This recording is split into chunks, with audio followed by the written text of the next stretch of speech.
You have to watch Wemby right now. It's impossible. It is impossible not to turn on the Spurs games. It'll say mock draft in like the tiniest font. The Blue Jays, I don't really know what's going on with them. A few jackets just like on eBay that are like Lehman Brothers Patagonia fleece, like pre-2008, or like an Enron. Dude, if you get a legit Enron, like authentic, Exactly. Oh my gosh. Welcome back to the Onside Pod. We are recording on Tuesday, April 7th. March Madness just wrapped up last night. Unfortunately, we saw, gosh, it pains me to say it, we saw the team up north, as we like to call them, the state up north, really. We saw the Wolverines take it home. Honestly, comfortably. The whole tournament, man, they absolutely crushed. That was the most recent sporting event that, I think everyone's got on their mind.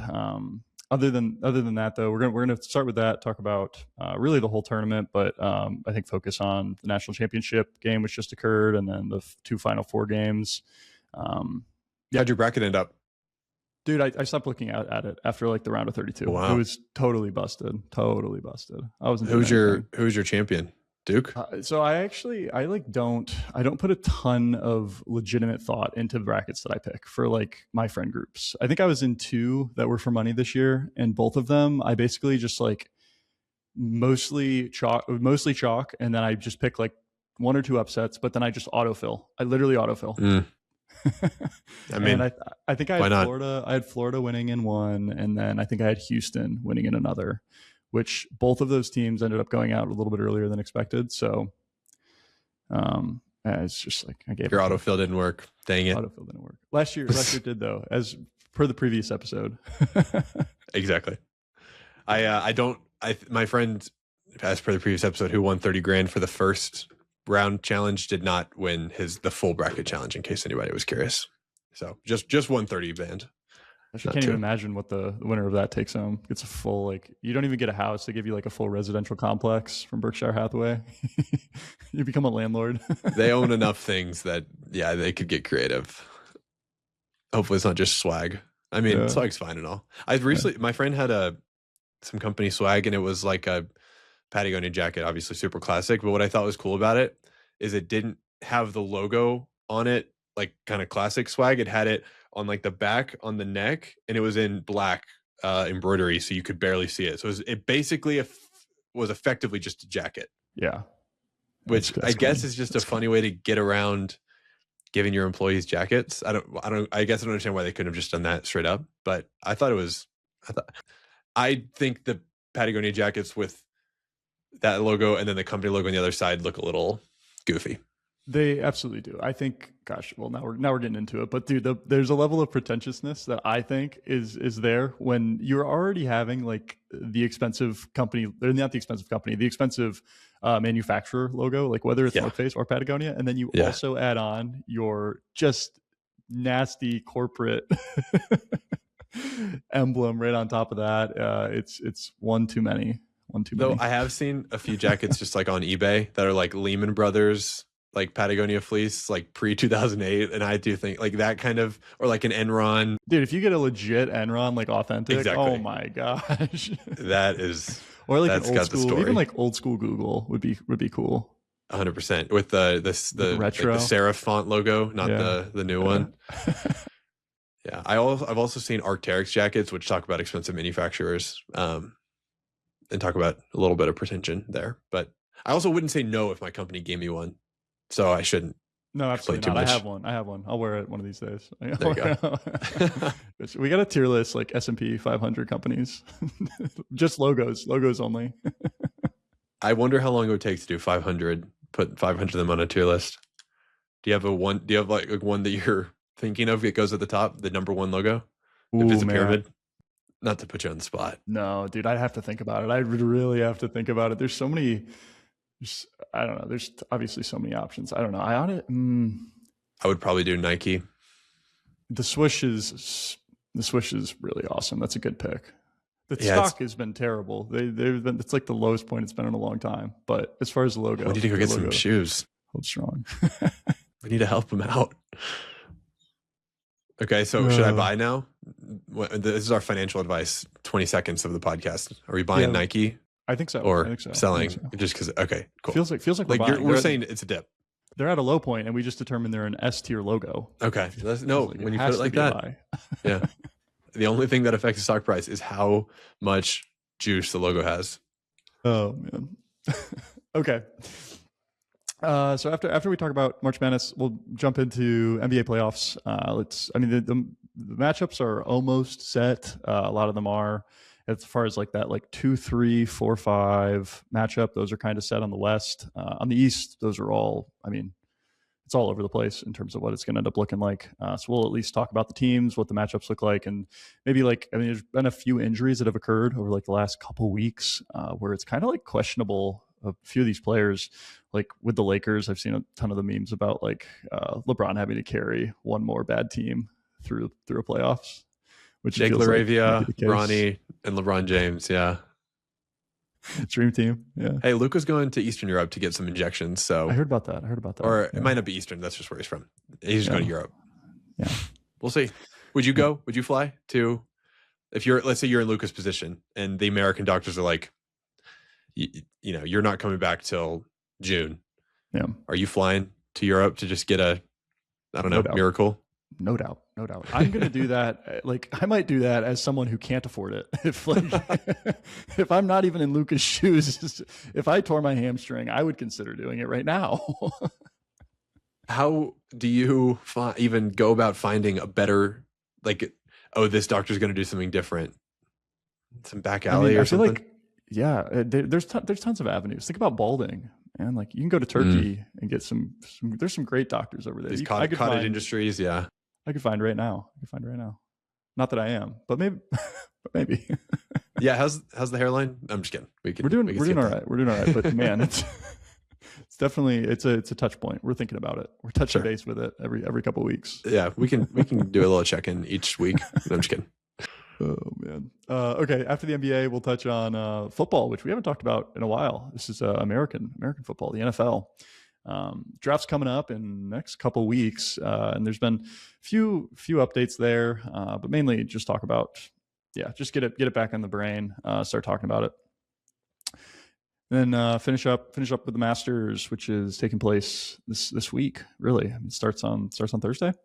Masters is, got to be like, it's in a lot of people's Mount Rushmore of sporting events. It's maybe in mine. It's a magical time, man. It's so cool. I remember like being in high school and like school's just starting to get out and it's warm out and the Masters is on. I have a lot of vivid memories of like watching the Masters at like, whether it be like senior, what do you even call those? Oh my gosh, graduation parties, like after senior year. You were graduating in April? Sorry, am I no, confusing something? Maybe that's early. Maybe I feel like maybe it wasn't grad parties. I feel like no, definitely. Maybe it was just right. The math you're is getting ready to graduate. I don't know when you graduated. Maybe you're on like a quarter system or something. Maybe it wasn't graduation parties. Maybe it was just like high school gatherings. I don't know, man. I really have a memory though of being in high school and being like at a gathering with and there was like parents there and kids. Which how often is that really happening? And it was like a lot of cheese sandwiches. Yeah, could be wrong. I mean, either way, the Masters is a storied. They do a really good job at getting people to watch it. I don't even really follow golf that closely, and I always tune into the Masters and know it's coming, and so on. Okay, let's start with basketball, college basketball. Wolverines. Last night's game was one of like the.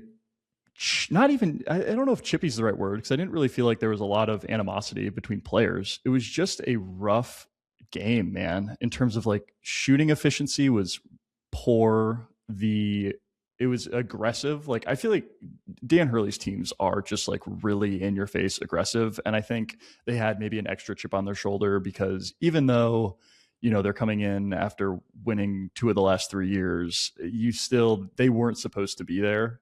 After that Duke game, they were obviously like not expected to win that. They were, I think, 7.5 point dogs in this national championship game against Michigan, I saw.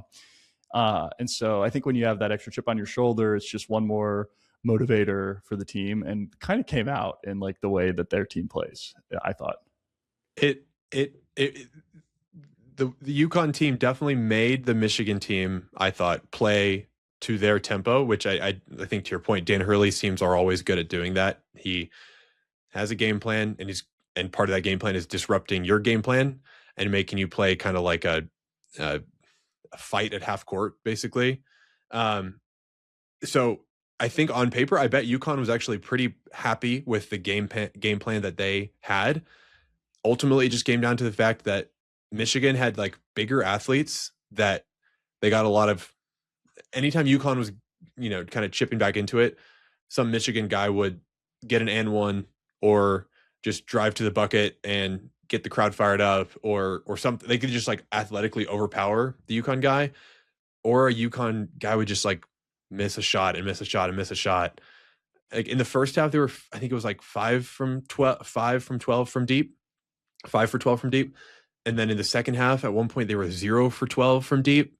And it's really, really hard to win a basketball game when you shoot like that. I mean, even if you're executing your game plan, it's really difficult. And so I imagine Dan Hurley was telling his guys after, like, obviously there's nothing you could have done. It's more just like, you executed the game plan and we missed the shots, and that's just basketball sometimes. That said, Michigan, at least scoreboard wise, was pretty in control.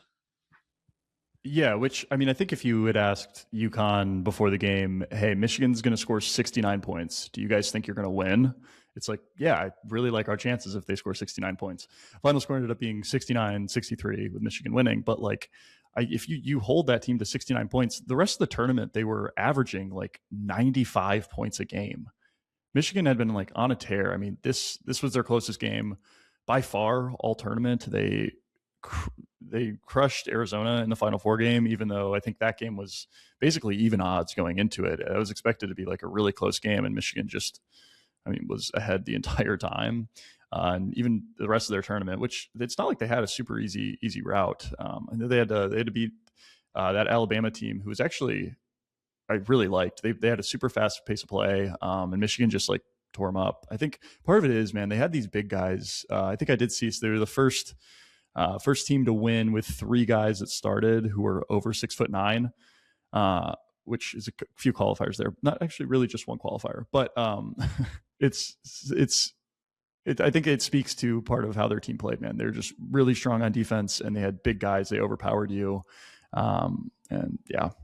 Yeah, it's a really interesting like team construction story, because they were the first team to win the national championship with all 5 of their starters being transfers, which we've been kind of towing towards that reality for, a few years now, but this was the first team to like fully do it. And I think it would be easy to kind of turn your nose up at that, and be like, oh, they just bought their team, whatever. But a few kind of just like points, they didn't spend, they weren't like a huge spender on their team, as opposed to some of the other teams like that had spent a lot. Like Kentucky spent over $20 million on its roster and barely got out the first round. St. John's spent a ton on their roster and didn't get past the Sweet 16. Like, they definitely spent, but it was on guys that I'm forgetting his name now. Adell Mara. He was on the bench last year.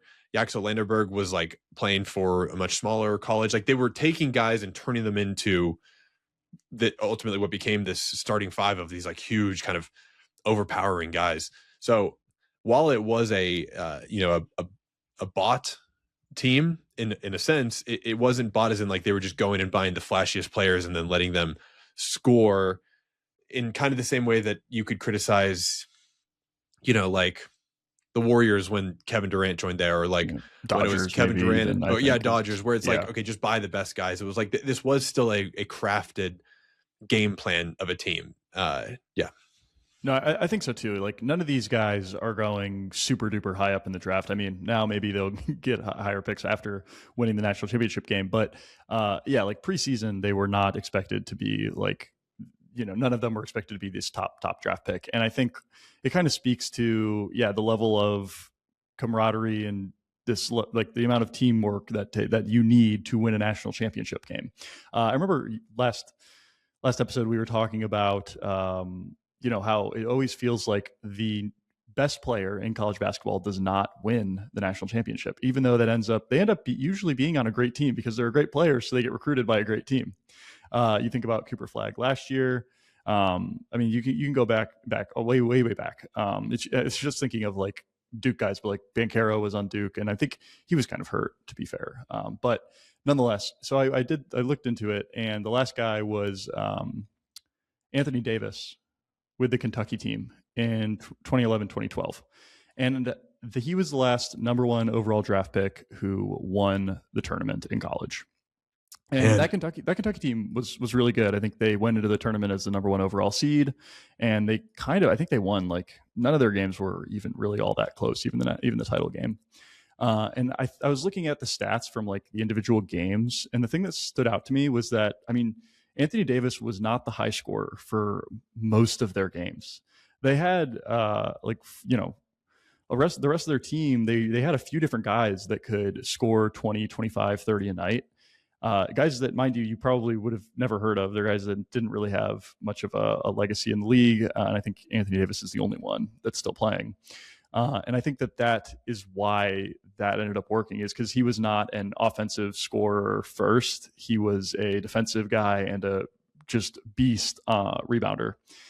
And so I think, like, because that's the style of player he was, it was able to work. But like most of the guys over the last like 5 to 10 years who end up being the number 1 draft pick are like this scorer hooper type of player. Totally. And that's easy to stop. It's easier to stop. At least it feels like.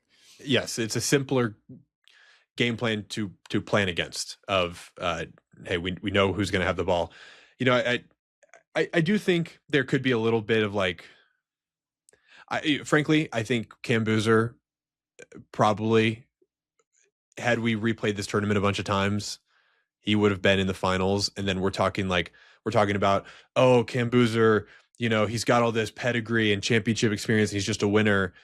And now he's going to go into the draft. We're going to talk about like his tools and not just that he won the national championship, like just because of a freak shot. And so, not to take away from the UConn game that they played in general, but I don't want to discount Cam Boozer in this Duke team, but your point is well made that it's like, be an all-around impact.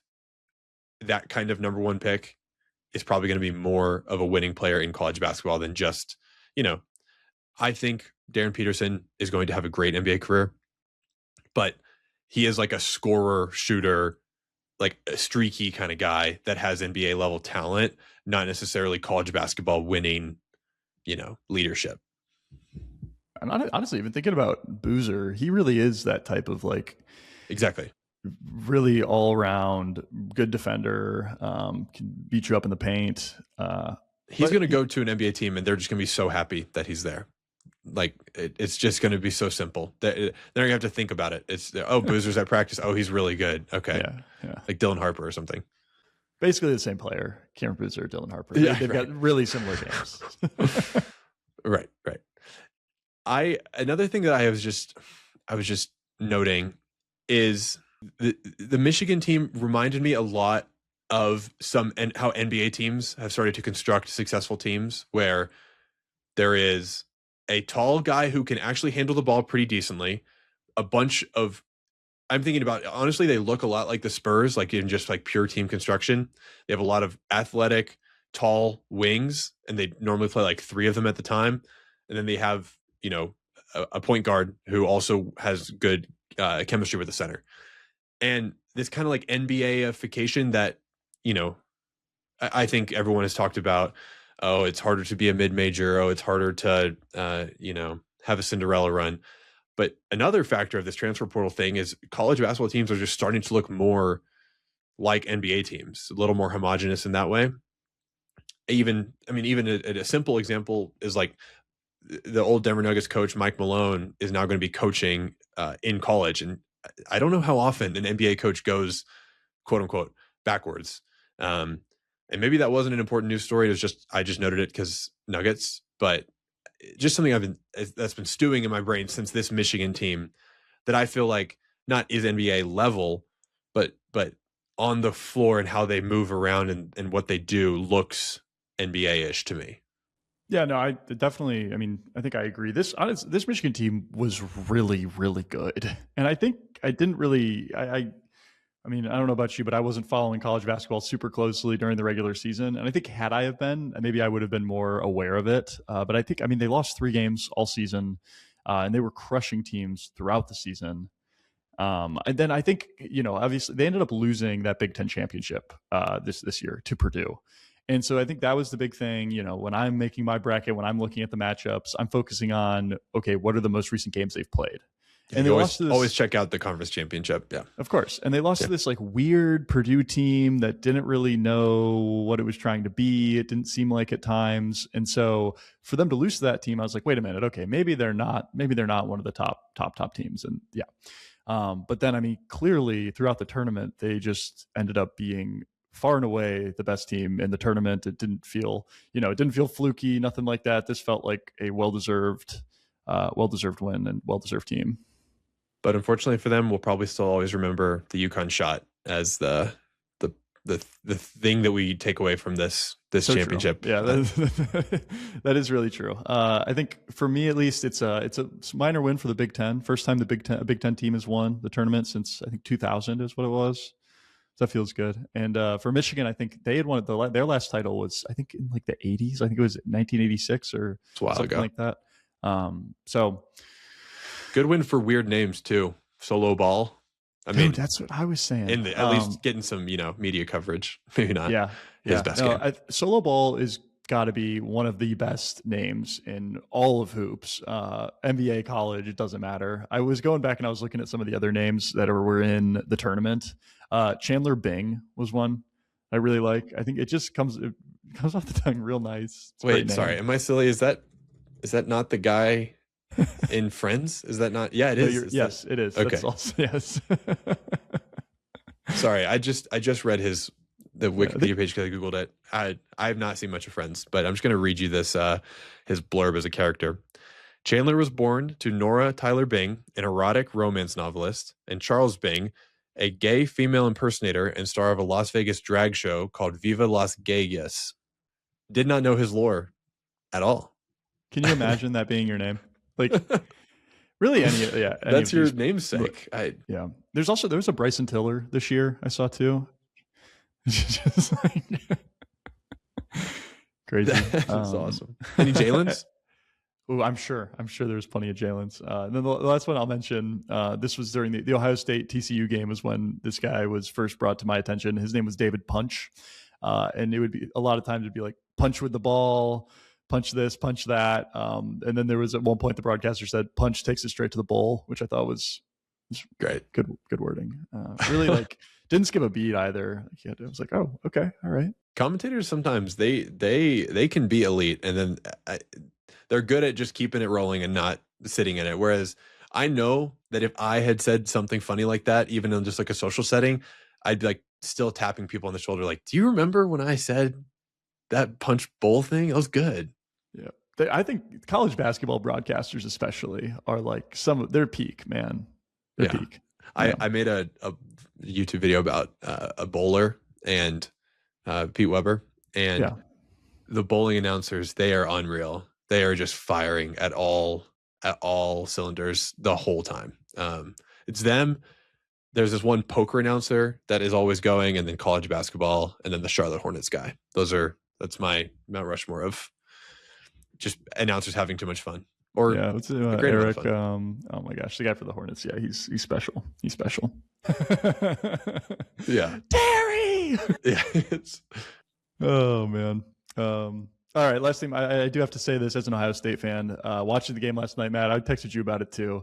It felt like Michigan was getting all the calls. If I was real butthurt about this, that's what I would go with.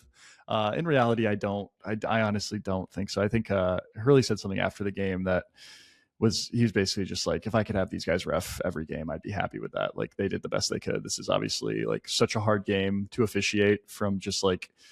I can't imagine, man. Like there's a level of aggression that is just like every player is playing with. And so then it becomes like, all right, even though during a regular season game and during all of my officiating previously, like this would be a foul, but because of the setting, like I cannot call these like ticky-tack small push-offs or whatever.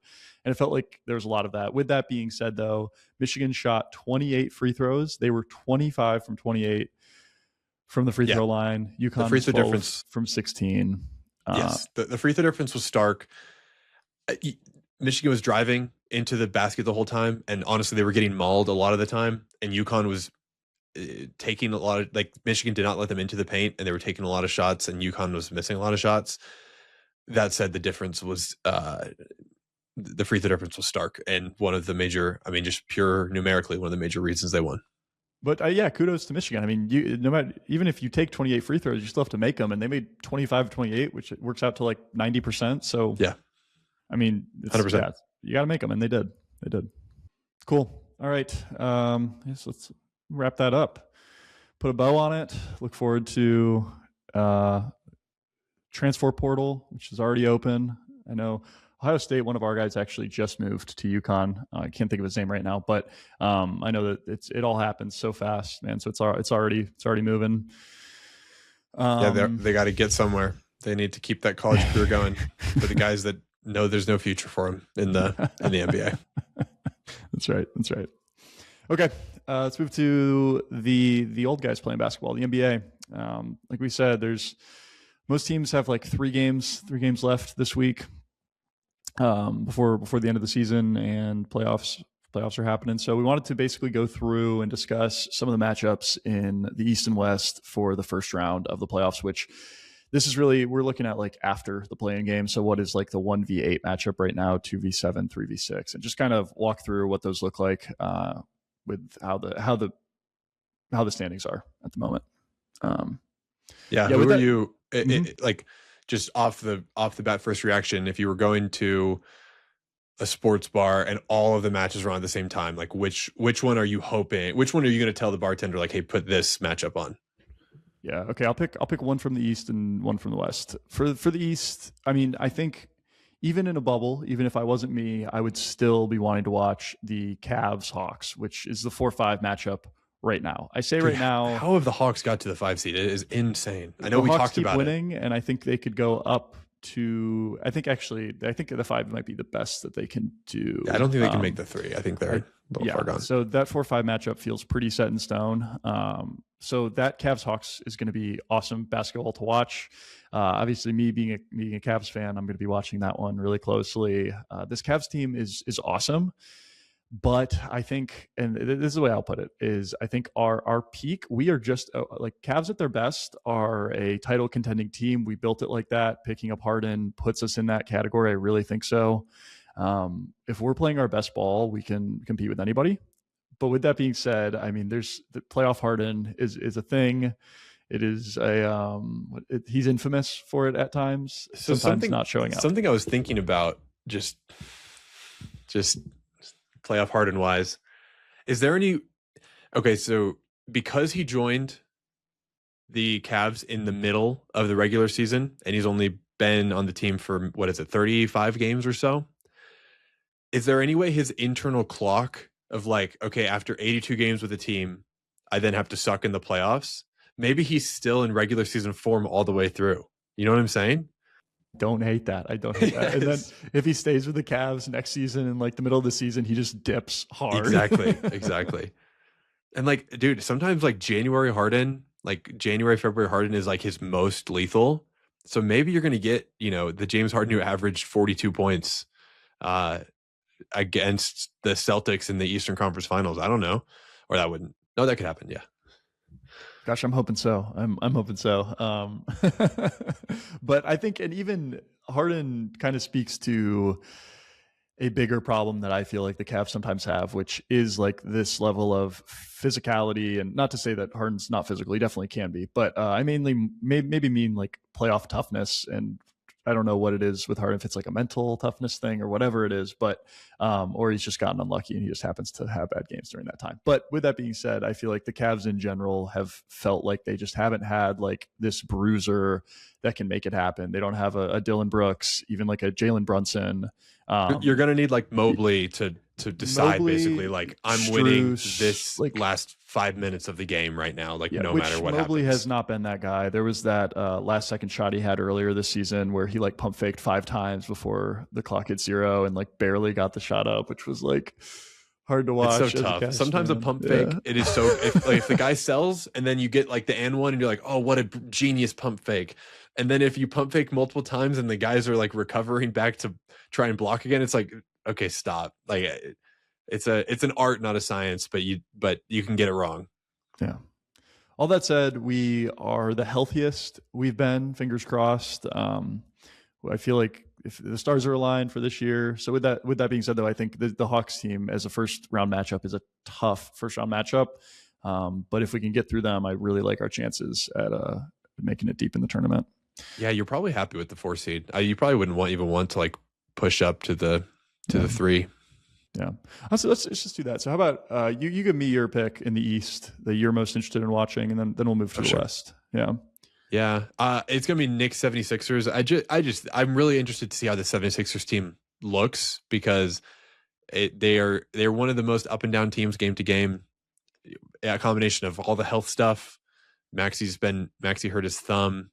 Embiid, who knows when he's going to play, but he's obviously still a uniquely dominant player. Paul George has been awesome recently, but then also barely plays. So it's kind of like the Kawhi question in the West. It's like, do you want to play these guys who are probably better at basketball than most people in the whole world, even if they're still old, maybe a little bit hurt? Like, no, you don't want to play those people in a win and go home series. So, yeah, the Knicks are. I mean, listen, the Knicks are.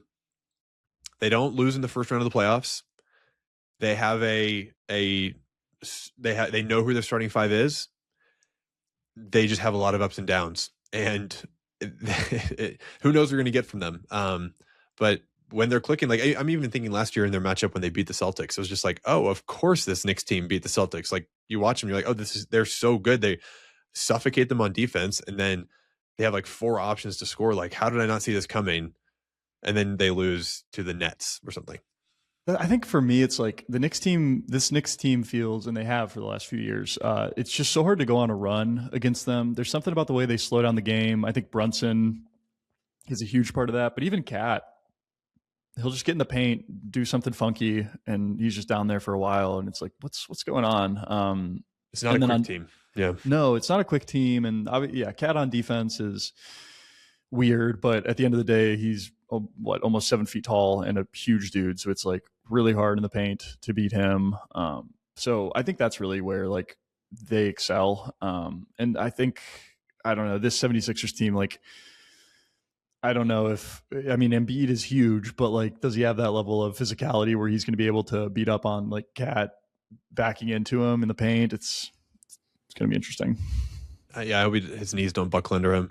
But no, that'll be I think the one I'm most excited to. I think we might be overselling the Hawks a little bit. I know I mentioned it last week. Might be fool's gold.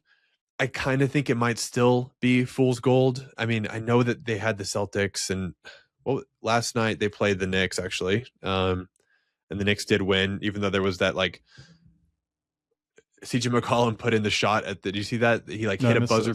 It was like, well, it wouldn't be a buzzer beater. He hit a buzzer loser shot. He hit like a half court shot, like, and his ball was barely in his hands. Dude, like a quarter of a second, not even like a tenth of a second too long. Yeah. Which, yeah, you're right. He let go. He did everything right. He let go of it super quick. Just barely. Happened to be a little bit too late. So and that Knicks, I remember looking at the score earlier, and they were down pretty heavily, which I feel like that just happens to the Knicks. They just get down in these games, and they're honestly great in like crunch time scenarios. A lot of that is credited to Brunson. But I just worry about him. But to your point about the Cavs, I think the Cavs have so much more talent than the Hawks do. I mean, at the end of the game, it's going to be Donovan Mitchell and James Harden trying to score. And on the other end, it'll be Jalen Johnson, McCollum, and Nickeil Alexander-Walker. Like, I've loved this Hawks run. If they make it out of the first round, I'll be impressed. I'll just say it that way. Definitely. I mean, if you make it into the semifinals of your conference, is like no small feat. You're definitely one of the teams that's doing something. So yeah. On the West side, I mean, man, all these matchups kind of got weird. It looks like it's going to be what, Thunder Clippers in the first round. Yeah, it depends on. I think that 8-9 matchup is looking like it's Trailblazers versus Clippers. So depending on how that goes, yeah. And then probably Spurs Suns if we had to guess. Though I did see Curry's back, so you never know. Yep. Lakers Timberwolves. So we can do the Lakers thing now. This sucks. I do not like the Lakers very much. But Luka was amazing, and he was doing everything right offensively, defensively. Watching LeBron and Reeves play off him, and especially LeBron adopt this, role player role was so. They were moving the ball so well. They were moving off the ball so well. They were playing with like so much confidence. It just sucks when injuries derail something like this. And I totally agree. And I think, there's a lot of reasons why, and there's a lot of different storylines. Like with Luka getting traded and like being, I'm sure, just like so confused and angry and whatever, and then to have like this resurgence and all of the naysayers being able to like shut them all up, and for him to be going on this MVP caliber tear. Yeah, he had some swagger about him. He was talking to the crowd again, and dude, it was awesome. Yeah, no, it really was. And I mean, I'm in the same boat as you. It's easy to, I can't imagine too many people that aren't from Los Angeles proper are Los Angeles Lakers fans, or at least I wouldn't respect them for being Los Angeles Lakers fans.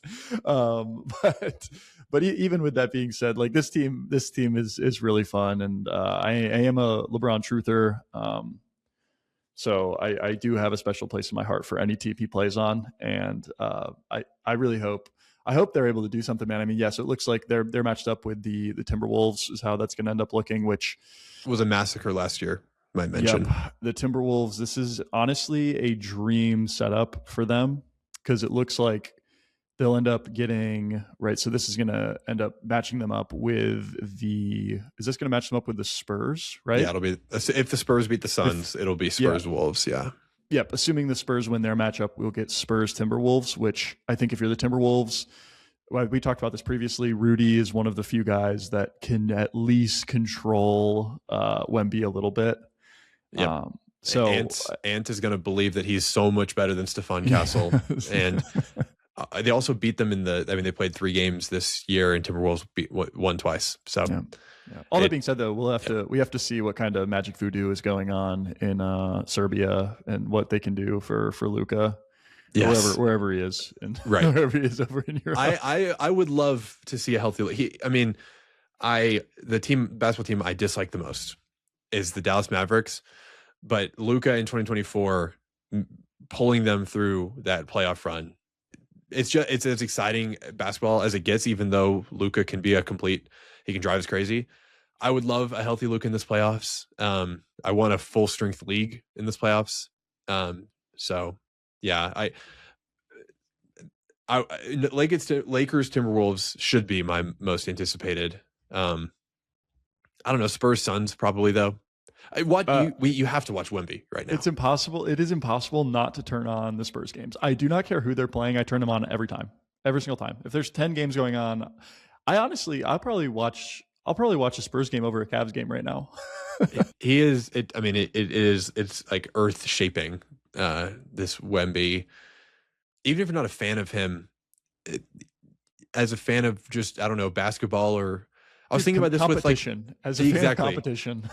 Even, this is such a silly example, but like the Artemis launch, we've all been talking about the Artemis launch recently, and it's like when we're doing something that is pushing the frontier so much, that's what's so cool about space travel.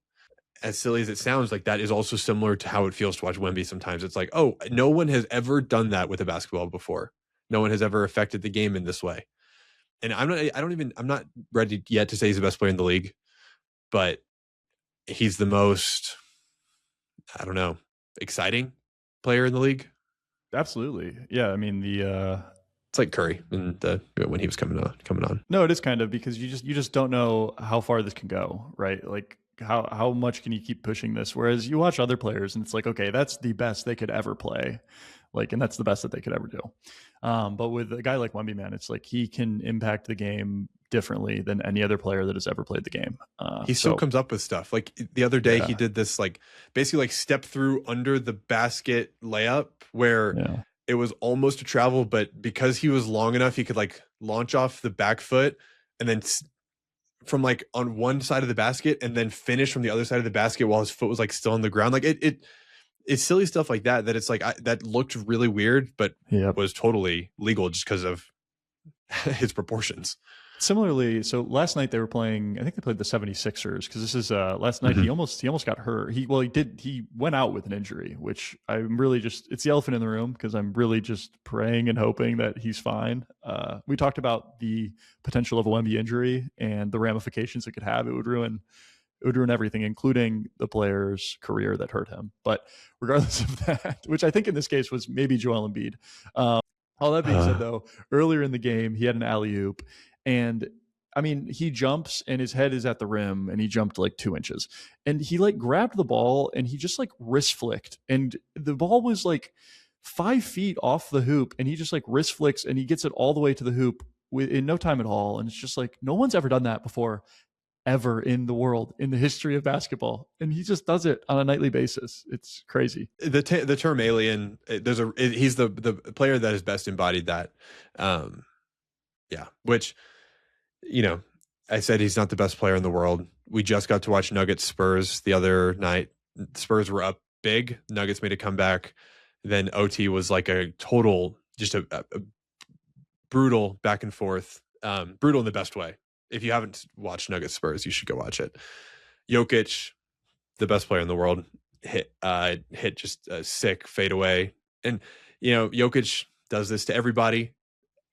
Wemby was clearly puzzled, which is especially impressive for Wemby because he makes other people puzzled of like, how did he do that? Jokic did that to him. I'm extremely bullish on this Nuggets team right now. It sucks that we have to play the Thunder in the second round, assuming both those teams get there. I know the Nuggets play the Thunder really closely, and with Nikola Jokic, anything is possible. And especially with Aaron Gordon back healthy, anything is possible. He's just so integral to the team and the way that they can move the ball around and how comfortable they feel.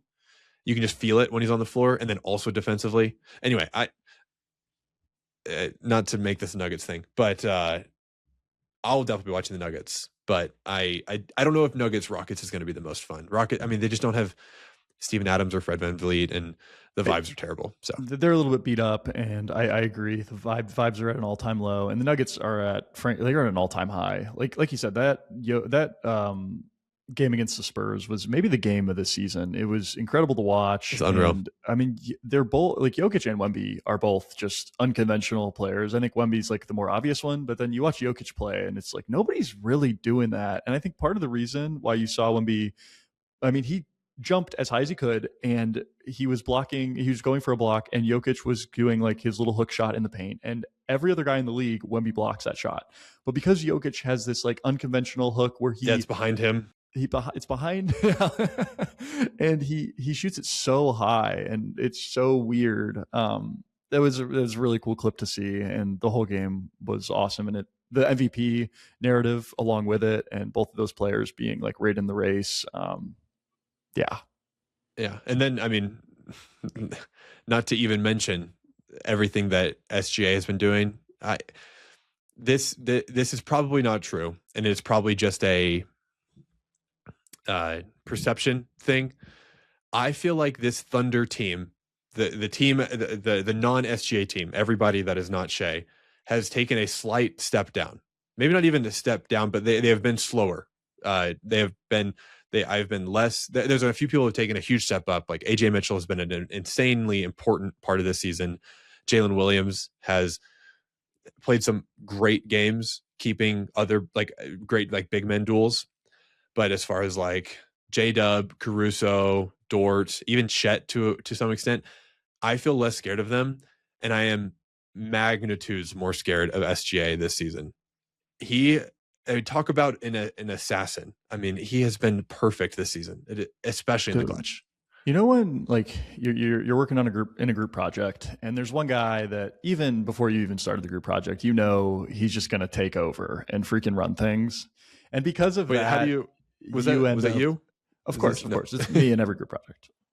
My peer review is 10 out of 10. Sure. My peer Thanks review for doing all the work, because Kyle. he took too much. I took too much responsibility on. I wish he would have given me more responsibility. That's gave no feedback, didn't delegate at all. Thanks for the A. Yeah.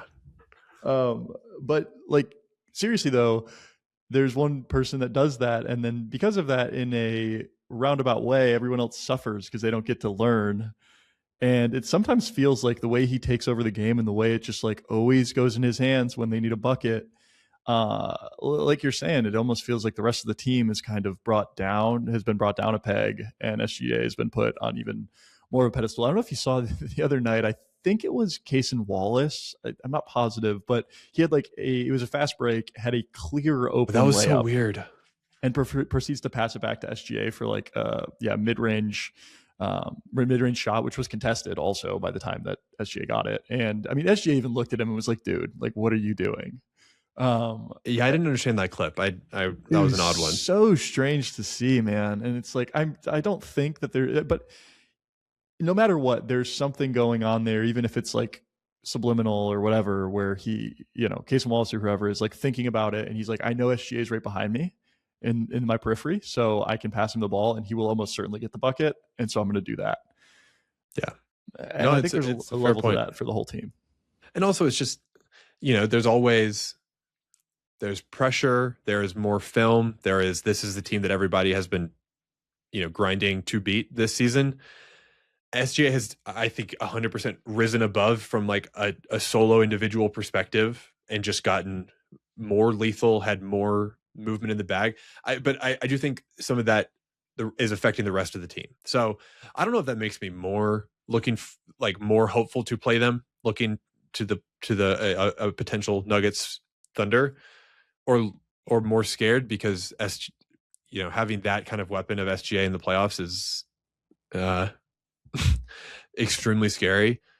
But it's just something I'm noting. Also, I just looked. He's on pace to shoot and he's averaging 31.4 points this season. This will be his fourth season in a row, averaging over 30 a game. And his splits are, bonkers. Just unbelievable. Yeah. He's shooting. This season he's shooting 39% from 3 and 55% as a field goal shooter, which is just crazy, dude. He doesn't miss, it feels like. and he's gotten even better in the clutch. All that to say, so they're likely matched up with either the Clippers or the Trailblazers. I do think if they match up with the Trailblazers, I do like to give the Trailblazers one game. I think the Blazers team is weird. They can sometimes beat a team that you would not expect. I think we talked about earlier, right? Yeah. They were the first team this season that did beat the Thunder when the Thunder were on their run. And they're unconventional. And I also wanted to shout out, is it Donovan Clingan? I get so confused when I think of Donovan, I think of Mitchell, and I was like, there's no way his name's Donovan. But yeah, Donovan Clingan. Some of the players too. Just kidding.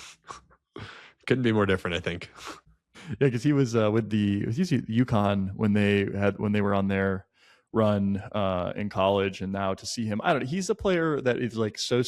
Donovan Clingan is a player that when I think of in my head watching him in college, I'd be like, that guy will not pan out in the pros. Like, he's slow, he's too big. Like, how is he going to contest a 3-point shot?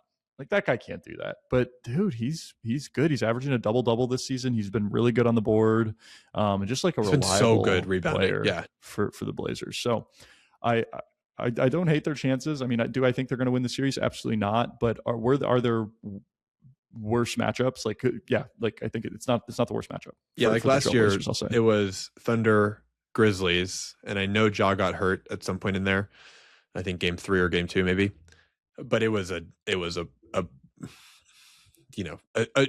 comfortable sweep, multiple blowouts in that series. I would be surprised if that is also the case with this Blazers team. I feel like they've got a little more pep in their step. Okay, last question for you. This Nuggets Rockets game. Who are you most worried about on the Nuggets? Or sorry, on the Rockets? Because I'm less worried about KD at some points, and I'm worried. Yeah, he'll get his buckets.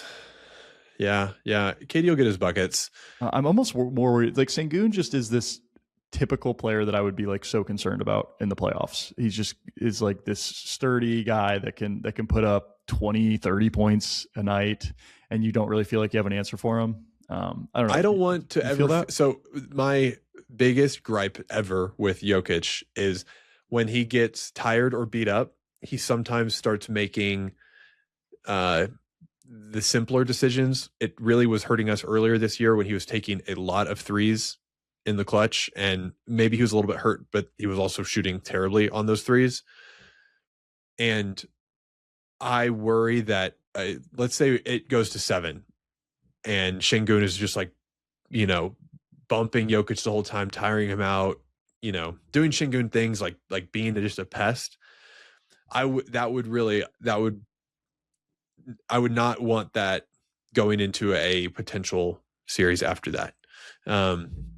That said, I don't think Şengün would be the reason we lose. I think someone, I don't know, like Reed Shepherd getting really, really hot from 3, which has happened a few times this year. It's hard. It's terrible. I can't feel like I'm that nervous about this Rockets team. I've been trying to come up with a good answer for you, but no, that's my fine. answer is fine. It is going to make our next series after we beat them worse. Yeah. Honestly, Nuggets, not a great lineup, but I think if you're the Nuggets, you probably would have much rather ended up with that 3 seed and hopefully had the Spurs. I don't know, man. I don't know. Do you think you'd rather play the Spurs or rather play the Thunder? Well, if you asked me like 2 months ago, I probably would have said I'd rather play the Spurs. I just feel like the Spurs are playing with so much confidence right now, and Wemby, of course, is playing with so much confidence, and I think they really think they can win it. And I think we have less experience against them. We have played the Thunder in so many important games. Like every game the Nuggets and Thunder play is like a close overtime, or someone makes a comeback and there's a close fourth quarter. It's like we just have so much experience against them that I wouldn't say we're the favorites, but I would take our chances in a series where it's like, hey, put the 2 best players in the world against each other, hopefully fully healthy supporting cast, and like let's just see how it goes, as opposed to like I don't exactly even know what this Spurs team could be in the playoffs when Wemby is playing 35 minutes a game, or Devin Vassell heats up from 3 or whatever it is. Like what I don't know. So maybe I now would rather play the Thunder, which is crazy because they are the best team. But they're no. It's tough. I see what you mean. Yeah, they're exactly. The West is tough, man. West is tough. It is. All right, that's enough NBA. I think I'll be praying that Wemby heals up. I really hope he's all right. It looks like just a bruised rib. It looked like just a bruised rib. I think they use the word contusion though, and I don't like when they throw that around. That's a fake word. What even is that? Have you ever had a contusion? No. I'm not 7'4" though, and I feel like maybe you have had a contusion. And we just don't know because the doctor wouldn't. We probably wouldn't go to the doctor for it. We don't have a trainer. I don't have a sports doctor. Yeah. When you hurt your knee just like over time playing volleyball, what was that diagnosed as? Patellar tendonitis. It's just like the most generic of like it's an overuse injury. It's actually the same thing Jared Allen's been dealing with recently. So me and Jared Allen. So you one in the same. You are like Jared Allen's not. He's tall. He's what 7'6", 11? He's right around there. Yeah, I think maybe 6'10", but he plays bigger than that with the fro.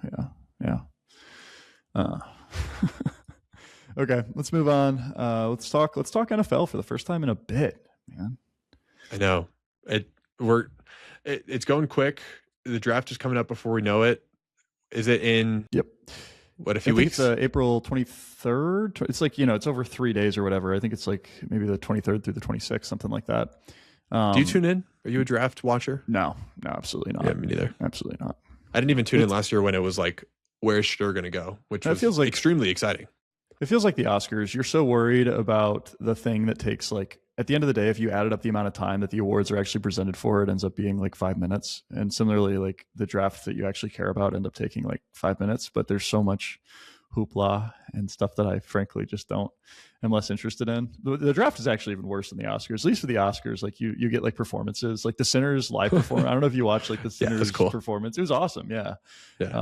We should make the NFL draft. If you've been drafted, you have to do a musical performance with like the 10 guys who got drafted around you. I would tune in for that. I would maybe tune in for that. No, maybe. Trying to think if there's any would the Players Association nix that? Why would we not do this? I feel like the most powerful union in the world, they definitely would. Yeah, they're like, we're not gonna, what's the word, demean our players in this way. But if the guys went for it, I don't know, something there. Yeah, some programming. So cool, man, to be like the athlete who's the face of the players union for any of these sports, man. Like, you have so much power, and at the end of the day, like, they really do. They hold all the power. Like, sports means so much to the people of this country and all over the world. Like, you can nix anything you want. And we can thank LeBron for all this, for starting player empowerment. No one before him. Okay, let's talk football. So the reason I actually really the thing that I saw, the headline I saw that made me want to talk NFL was Kirk Cousins getting signed to the Raiders. I think this was like maybe last week, which was shocking. Talk about a good agent. No kidding. 5 years, $172 million for a, frankly, has been, all due respect to Kirk Cousins, but like, he hasn't, I don't know, man. He obviously, like, at the end of the day, I think his floor is so low. He's such a safe pick for them. And with the way the Raiders, their trajectory after last season, there's a lot of hype going into the season. And then with everything that happened with Gino and, they have Warren, their tight end, who was supposed to be awesome. And then he is awesome, but I just feel like they didn't really have anybody throwing to him with Gino. And so, with all that being said, I think that Brock Bowers, yeah. Sorry, yeah, thanks. No, I knew you meant. Yeah. And also, there is an asterisk on the Kirk Cousins deal, because I'm pretty sure they can get out of it after 1 year for some number. It's not a guaranteed 5 years. Okay. That said, the number's huge, and it's still Kirk Cousins coming off. Well, no, he's not coming off an Achilles tear at this point. He's a year removed, but recently torn Achilles, Kirk Cousins, who is 37 years old. So if only our agents could be so effective. Yeah, that had to be a crazy conversation. I can't imagine that meeting. Okay, so we want Kirk, and we're talking hundreds of millions here. That's what you're asking for him? Yes. And then they do it. Even though you're going to get Fernando Mendoza, assumedly, in the draft. Yeah, it does look like Fernando Mendoza still is going to be picked up by them first in the draft. So it seems like it's going to be a situation where they want Kirk showing him the reins, how things work here in the NFL. It's an expensive, team, coach guy to do it. Yeah, QB right. Coach. But I do like it. I mean, it's a little more in line with older school quarterback styles, and we don't want a situation like. I think Jackson Dart's honestly going to be really good and showed so much promise, but he kind of got thrown in right off the rip to this Giants season after Russell Wilson flamed out, and then got hurt, had some concussions, and had to change his playing style and had a slower, you want it to be a smoother process for Mendoza, especially for a guy who has never had the utmost physical talents. Not that he's not obviously physically gifted, but it's not like a Lamar situation.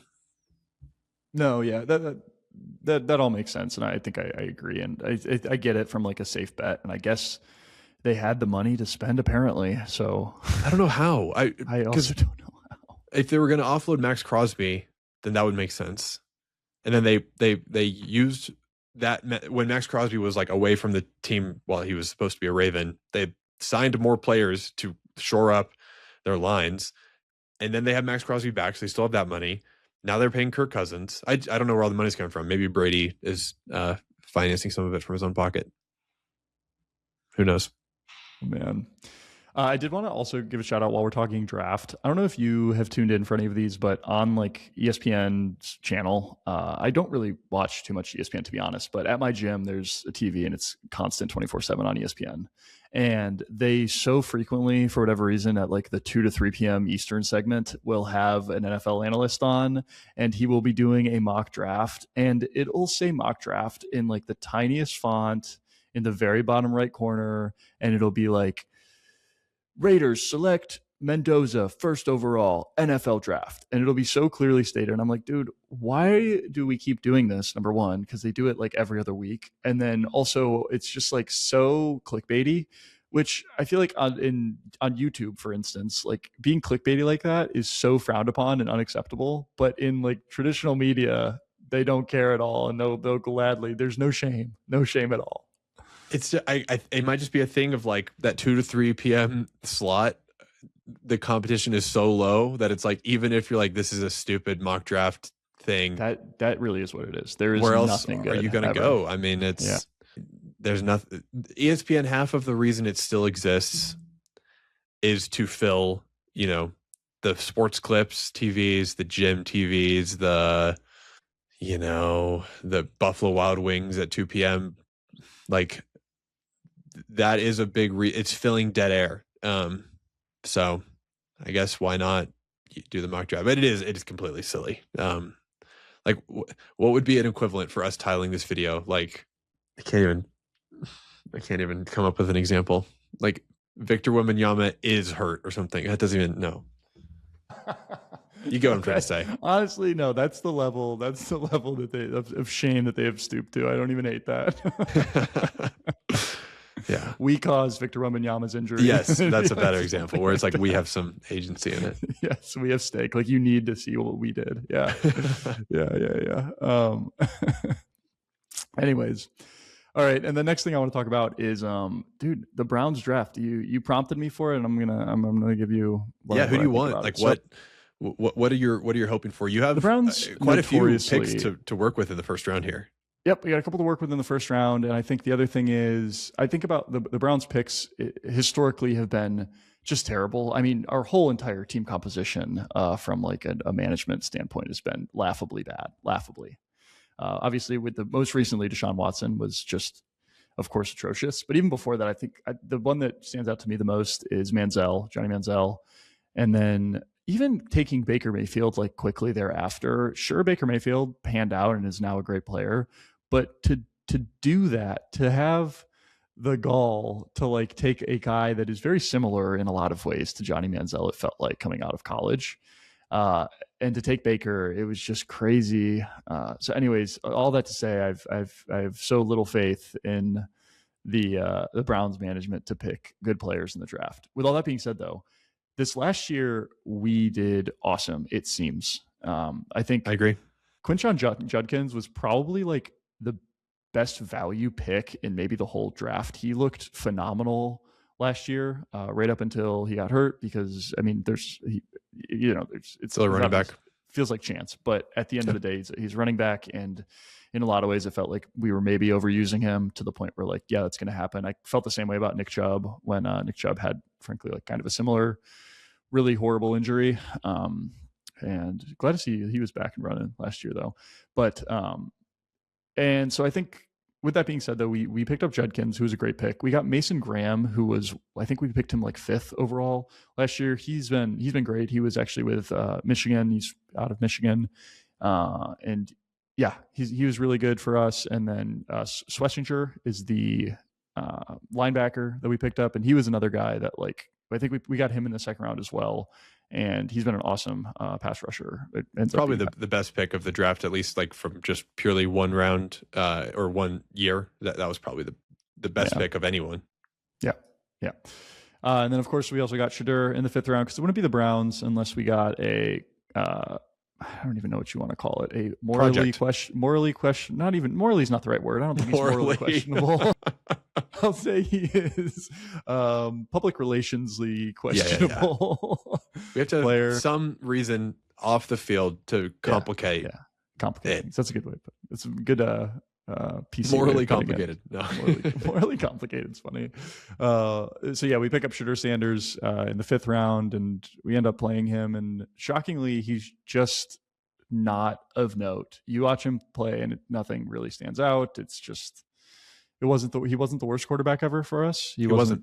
He certainly was not the best. Pro Bowler though. Prime time. Yeah. So this year, let's say you don't know who's in the draft. Obviously you do, but pretend. Just like a jury, they did not hear what the attorney just said after it got struck from the record. Yeah, sure, they still did. But what position do you immediately want? You're like, okay, we want to shore up this position first. This is our first priority. Yeah, I think this is the way we're going to go anyways, but it would be the O-line. our offensive line has been bad for the last few years, and I mean, I think that's kind of what people are starting to realize is like, even if you bring in a great quarterback, it doesn't matter if they get rushed within the first couple seconds. You need to have a nice, always build the interior, then move that's out. right. You build the interior first and then build out. So I think that is the way we're going to go, and I think that's the right way to go. We've got a couple options at quarterback we can kind of run with because we still picked up. Oh my gosh, I can't think of his name. We picked up another guy from Oregon last year. Oh my gosh. Anyways, but yeah, so I think we really just need to build from the interior, like you said, and I think that's what we're going to do. It looks like right now we have I want to say, what do we have? We have the number 6 pick. 6 pick. Yeah. So it looks like we're either going to take Spencer Fano, and he's from Utah, or Francis Mayogia from Miami. They actually have like the same archetype, I guess you can say. They're both like 6'6", huge dudes. They're like 300 pounds. Right. And just classic, right. Just classic. Offensive tackle. Tackles. Offensive tackles that are probably going to have a great career. Yeah. So I really like that pick for us. I think it's super important to get those guys. And the other thing is, I don't know. I think when you take QBs and even running backs and wide receivers for that matter, it feels like they're maybe, I don't know. I actually don't want to say they're more injury prone. Honestly, every football position is so injury prone. Yeah, it's hard to pick. Yeah. Kicker. Maybe pick up a kicker. They'll probably be all right. And then y'all's next pick is the 24th pick, looks like. Yeah. Do you want to still go? I don't know. I don't know if there's going to be another inside guy. Yeah, it can't hurt. But I don't know if there's anyone like extremely exciting at that. It is. There's not really anybody super exciting at that pick. So it looks like we're probably going to go with a wide receiver, which I think also I understand, because we right now our two like main options are Jerry Jeudy and Cedric Tillman. Jerry Jeudy, I think, was like, we got him from the Broncos, and it was like he had just come off like a great season, and he was playing great when we picked him up. And it just felt like he didn't mesh well with the team. There was some I watched most of the Browns games and turn him off at halftime a lot of times, but when I would watch, it just felt like there was a lot of times where he gave up on a lot of plays. There was also a lot of drop balls. And so there's some stuff like that where it just didn't really feel like he meshed well with the team, I guess. So I think because of that, we got to... last year he was just not an NFL caliber wide receiver. Yeah. So who would be a wide receiver available there? Like Mekhi Lemon? I don't know. I think he might be going... Who would be the next guy? Casey Concepcion? Yeah, the A&M guy? Concepcion out of A&M is likely who we're going with. I think there was one other guy that was right around there. But yeah, it looked like, I think most of the NFL draft 2026 showed us with him, but sure. mock draft.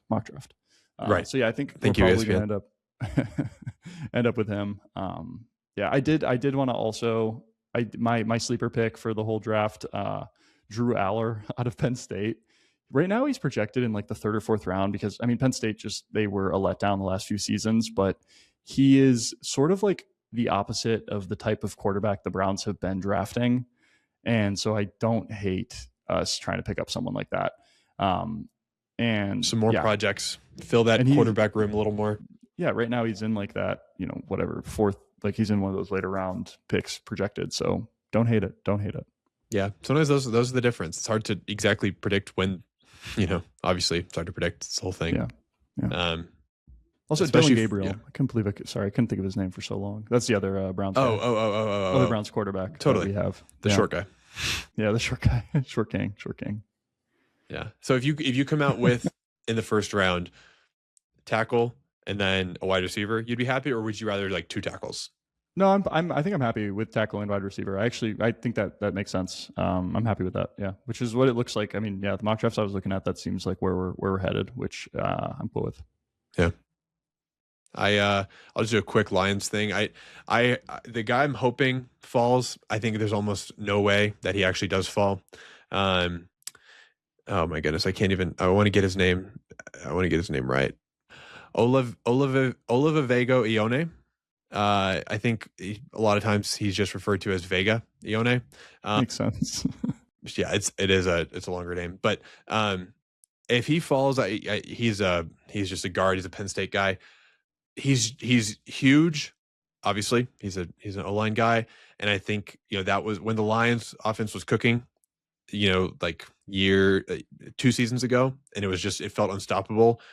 Our line was the biggest reason why, and it's just been ravaged by injuries, retirements, and whatever. And I mean, I think our line right now, like all 5 of the guys, we're not the same. Any of them were the same 5 guys from like 2 years ago. So it's been like a crazy amount of turnover. And I just want like that stalwart guy who's like the next, Lion, Dan Campbell kind of guy. And so that's, I think we only have the one first round pick at 17. So let's hope. If it's not him, honestly, I trust the Lions drafting recently. So I'll kind of be happy with whatever. They've done a good job recently. I also got to shout out some of the OSU guys in this draft. This OSU team, you're all over the draft. Defensively was awesome. Sonny Styles and Caleb Downs, are safeties, they're so scary. They were so scary all year. They're phenomenal, and both of them are projected to go really high. And then also I've got to shout out Carnell Tate, who's been a receiver with OSU for the last 3 seasons, and he's gotten like the way he's just progressed and gotten like so much better every single year has been really cool to see in like probably the most competitive team to be a wide receiver on. Yeah. And like in college football ever, like the past 5 years of OSU receivers, they've put out some awesome players. And so like, to go from like Ibuka to JSN to Carnell Tate, from like to have those 3 guys in like 3 consecutive years for OSU was insane. And Carnell Tate's story is really cool. He seems like a really good guy, like all the interviews and everything that I've listened to him in. So really happy for him that that matters. Like he's gonna collect his bag, bro. Heck yeah. Move into our next category, which is a great category. It's our most ridiculous stat of the week. Matt, I'll hand the metaphorical microphone to you here. I mean, there's been a lot of crazy stats, especially with, we talked about that Nuggets Spurs game where we started to see, that the MVP race in general has been crazy with, SGA, Wemby, Jokic, and Luka, formerly Luka, unfortunately. And then there's also been a lot of discussion about the injuries and like how many games you have to play and making sure you rest max to make sure that you hit the exact number of games possible. Yeah, Wemby's been excellent. He's threaded the needle. He's played seriously small amount of minutes, not small, but small enough amount of minutes, just enough games. Yeah. It's going to be an interesting one. It's times like this year and a little bit even last year that make me wish a little bit. Actually, I really started thinking about this in the 2019 MVP race between Harden and Giannis, where I wish we had MVPs for both conferences like the MLB. And I know that historically that doesn't make any sense because the MLB was separate leagues for, a long time. The NBA has never been separate, leagues, they're conferences. But there are so many deserving players this year. I mean, obviously there's the 4, Jokic, Wemby, Shea, who's probably going to be the MVP, and then this Luka season.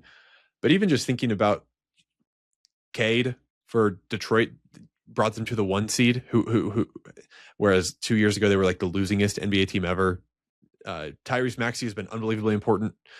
Even like Jaylen Brown has kept this Celtics team not just alive, but one of the most competitive. Kawhi season's been incredible. Dude, honestly, Cooper Flag has been incredible. Like there's been just none of these guys should be MVP candidates, but I just wanted to mention them as like, these are the guys that are not going to get a single first place vote because the 4 guys to the top are so incredible. And you could give stats till the cows come home about these guys, but no, I think there's a world where like in a different season and different year, this Jaylen Brown season specifically for me has been the most exciting and most astounding, given that there was just like expectations that the Celtics were going to tank, dude. Their over under for like wins this season was like what, 40 or something. It had to be so much lower than where they ended up. And I think like that just speaks to how important he is to that team. So that's why that was probably the biggest one for me, is that, and he's not even remotely in the conversation anymore. He's not going to get recognized. It reminds me. Oh, sorry. Go. The last thing I just wanted to mention, thankfully, Cooper Flagg can get his flowers if he wins Rookie of the Year. He's at least still has like a chance for a very important award. But yeah, the rest of these guys, tough. Yeah, they're just gonna like go to history. And it's not like that's nothing. I mean, we can think. I was just going back through other NBA MVP races that were like this competitive. I already mentioned the Harden Giannis races. There's also the 62 MVP voting where there was Bill Russell, who led the Celtics. He played basically every minute of every game, more or less, averaged 23.6 rebounds, and then the Celtics won like 60 games and won the title. Wilt averaged 50 points a game. So awesome, dude. And played more than 48 minutes a game. So he averaged more minutes than a normal NBA game. Oscar Robertson averaged a triple-double. Elgin Baylor's averaged 38.3 points a game. Granted, he had a shortened season, but this is a season like that where each of these guys has a compelling narrative, unbelievable, like historical stats. I mean, Luka's averaging like 34 points a game, and well, I guess minutes wise, probably won't be eligible, but is not going to be an MVP. And it's just remarkable, and I think it's worth mentioning. Last two other historical MVP races I pulled was 1990 between Magic, Charles Barkley, and Jordan. This was a weird one because of just like how the ranked choice voting worked. Magic won the MVP, but actually got the least first place, but didn't get the most first place votes of the three. Like Chuck actually got the most first place votes, but just with how the points worked out, Magic won. And yeah, Michael Jordan was the third guy there. And then in 2017, when Westbrook won, when he averaged a triple-double. Yeah. And that used to be a really incredible thing. Yeah, right. And now Jokic is doing it, and he's probably going to get fourth. Yeah. And it was Harden, Westbrook, LeBron, and Kawhi. And that was a sick Kawhi season. That was, I think, his last or second to last season on Spurs. And I think it was one of those ones that I think he got fourth in the MVP voting, maybe third, and it got lost to time. It's been an unbelievable season. I could rattle off stats. I don't know how exactly useful that is. But the one that I did want to note, as far as this is our most ridiculous stat of the week, SGA, who I do think should be the MVP, is averaging, his true shooting percentage in clutch moments is 67%, which is on 6.5 points per game. So in clutch situations, he has the most clutch points per game ever averaged by a player since we started tracking it. And he's shooting, every two out of every three of his shots is going in. It's one of the best clutch seasons that I think I've ever seen. So that was the stat that I pulled out. It's hard. Like, there's definitely, and even for the guys that are voting on this, there's definitely a level of like eye test that goes into this. And when it's clutch time like that at the end of the game, all these guys that are voting on this are watching all of these games. At least I like to think so. And they're seeing SGA, literally win these games for his team. And so there's going to be like something there that ends up getting voted into it. I think totally. Yeah, it's the one seed. He is by far the best player. We already talked about the whole. By far the best player on the team. Yeah. It's very reasonable, but impossibly hard to decide. I do not envy the voters now. Would you rather be on the MVP panel or the college football playoff panel? both just the most thankless jobs in America. Yeah. Probably the MVP panel. I don't know. That seems a little more fun. The college football, it's like, okay, you got to put stressful. A college at previously 5th, now 13th, and they do not get to play in the tournament. Yeah. Curious, any guesses on who? So SGA is the second most unassisted field goals this season, which the most difficult buckets to manufacture. Okay. Yep. Any guesses on who has the most? Dude, it's got to be Maxey. It is James Harden, Kyle. No, that's my guy. That's my guy. I think Maxey's up there. Dang, I felt so good about that because he's leading the league in shooting in the points for the longest time. No, for a minute he was. I think it's Luka now. After this most recent James run, Harden, ISO James, man. He's still doing it, and he is such a good passer still. At this point, he is basically either like pure passer, or I'm going to take the ball and ISO you just like I did, 8 years ago. Like his game is one of the two distinct opposites, and it's kind of weird to watch. But I'm nothing if not a Harden guy. So.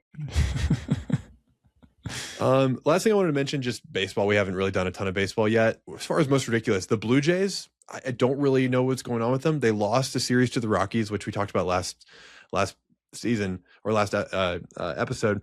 And then they turned around and they got swept by the White Sox, who were the second worst team last year. Just not too sure what's going on with them. And their pitching hasn't even been that bad. So I don't have an answer for you as to what is happening with the Blue Jays. The World Series runner-ups. Dodgers beat them yesterday 14-2. Yes. So it's like a complete, I don't want to say collapse yet. It's not pretty. I guess we'll just, it does feel ridiculous. It's very rare for it to turn around, but not the worst team in baseball. That goes to actually, any guesses on the team with the worst the worst record in baseball right now? Isn't it the Red Sox? It's the Red Sox. For some reason, which you would never. Yeah. Really, really shocking. I can't tell you even exactly why. I watched a game and they look kind of like the same team last year. They just don't have Bregman.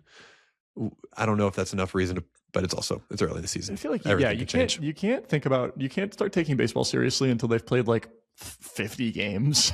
It's a true exercise in understanding statistical significance, which is for sure a beautiful thing. Okay, I got one more baseball stat. So Yordan Alvarez, he's a left-handed hitter, and typically when you think about baseball pitchers versus batters matchups, if a batter is lefty and the pitcher is righty, then the batter has an advantage. Normally, if they are the same hand, the pitcher has more of an advantage. So Yordan should be better against right-handed pitchers versus left-handed pitchers. However, this season, he is currently slugging a 1.176 against left-handed pitchers, which is good for an OPS of 1.767. Obviously, small sample size, but this is like Barry Bonds level numbers. And it's just, I talked about it last pod.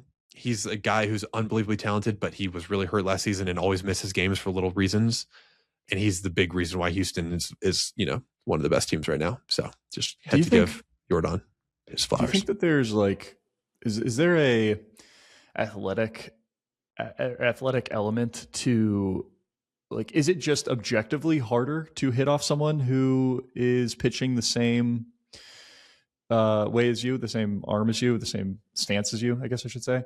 Or is it just that you're used to it? Like, so it's a great question. It's certainly some about used to it. There's more righty pitchers than lefty pitchers. It's also about where the ball breaks. The way I describe it to people is like, when you're pitching, it's like a cut serve, to just use a roundnet term that I know you'll understand.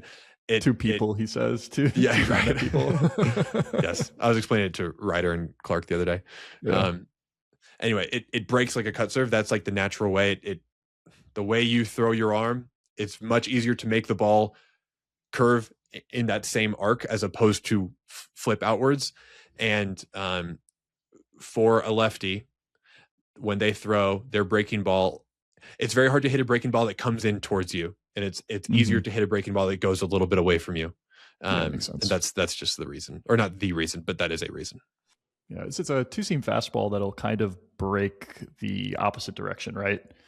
Like, sorry, using the word right is weird there, but I want to say I think I've seen like some two-seamers, like they'll throw a fastball, it'll go 90 miles an hour, and you'll see it start to veer like into the other direction. So like you're saying, instead of going where a sinker would go, it kind of veers right. Anyways, that's the only time I've really seen, when I'm thinking of a pitch that sort of goes the other direction, like a reverse cut, if I may. Yeah. That's what I'm thinking.